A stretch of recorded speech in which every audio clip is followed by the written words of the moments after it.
live in an incredibly busy world. The pace of life is often frantic, our minds are always busy, and we're always doing something. So with that in mind, I'd like you just to take a moment to think, when did you last take any time to do nothing? Just 10 minutes, undisturbed. And when I say nothing, I do mean nothing. So that's no emailing, texting, no internet, no TV, no chatting, no eating, no reading. Not even sitting there reminiscing about the past or planning for the future. Simply doing nothing. I see a lot of very blank faces. My thinking is probably have to go a long way back. And this is an extraordinary thing, right? We're talking about our mind. The mind, our most valuable and precious resource, through which we experience every single moment of our life. The mind that we rely upon to be happy, content, emotionally stable as individuals, and at the same time to be kind and thoughtful and considerate in our relationships with others. This is the same mind that we depend upon to be focused, creative, spontaneous, and to perform at our very best in everything that we do. And yet, we don't take any time out to look after it. In fact, we spend more time looking after our cars, our clothes, and our hair than we... Okay, maybe not our hair, but you see where I'm going. The result, of course, is that we get stressed. You know, the mind whizzes away like a washing machine going round and round, lots of difficult, confusing emotions. And we don't really kind of know how to deal with that. And the sad fact is that we are so distracted that we're no longer present in the world in which we live. We miss out on the things that are most important to us. And the crazy thing is that everybody just assumes, well, that's the way life is, so we just kind of got to get on with it. But that's really not how it has to be. So I was about 11 when I went along to my first meditation class. And trust me, it had all the stereotypes that you can imagine, the sitting cross-legged on the floor, the incense, the herbal tea, the vegetarians, the whole deal. But my mum was going, and I was intrigued, so I went along with her. I'd also seen a few kung fu movies, and secretly I kind of thought I might be able to learn how to fly, but I was very young at the time, you know. Now, as I was there, you know, I guess like a lot of people, I assumed that it was just an aspirin for the mind. You get stressed, you do some meditation. I hadn't really thought that it could be sort of preventative in nature. Until I was about sort of 20, when a number of things happened in my life in quite quick succession.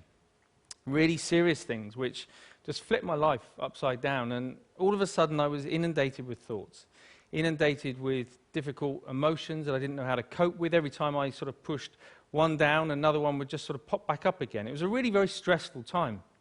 I guess we all deal with stress in different ways. Some people will bury themselves in work, grateful for the distraction. Others will turn to their friends, their family, looking for support. Some people hit the bottle, start taking medication.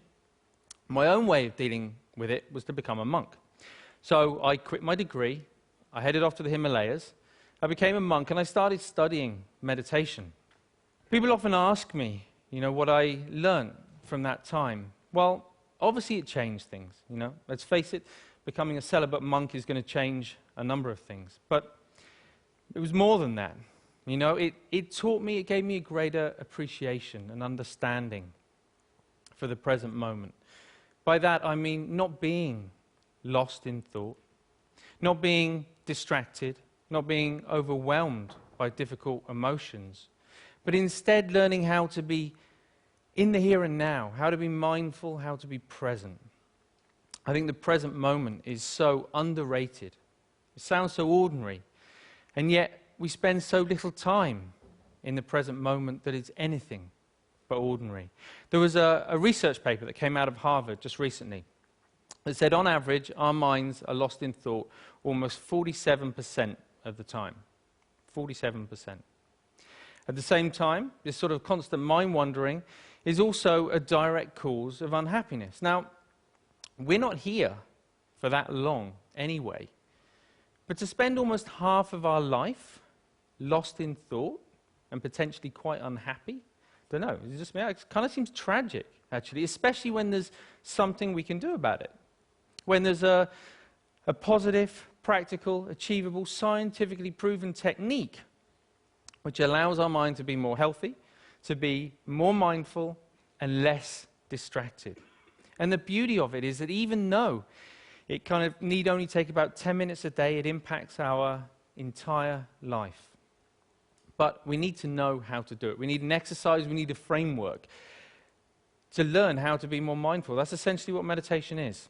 It's familiarizing ourselves with the present moment. But we also need to know how to approach it in the right way to get the best from it. And that's what these are for, in case you've been wondering. Because most people assume that meditation is all about sort of stopping thoughts, getting rid of emotions, somehow controlling the mind. But actually it's quite different from that.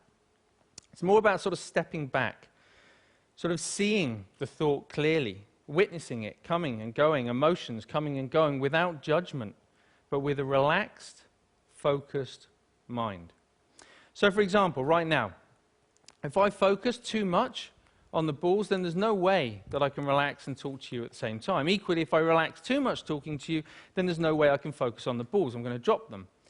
Now in life and in meditation, there'll be times when the focus becomes a little bit too intense and life starts to feel a bit like this. It's a very uncomfortable way to live life when we get this tight and stressed. At other times, we might take our foot off the gas a little bit too much and things just become a little bit like this. And of course, in meditation, we can end up falling asleep.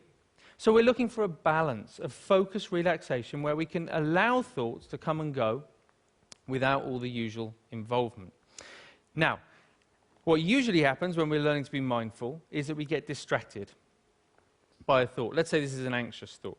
So everything's going fine, and then we see the anxious thought, and it's like, oh, I didn't realize I was worried about that. You go back to it, repeat it. Oh, I am worried. Oh, I really am worried. Wow, there's so much anxiety.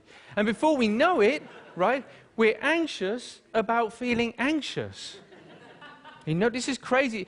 We do this all the time, even on an everyday kind of level. If you think about the last time, I don't know, you had a wobbly tooth. You know it's wobbly, and you know that it hurts. But what do you do every 20, 30 seconds? I don't know. I don't know. It does hurt. And we reinforce the storyline, right? And we just keep telling ourselves.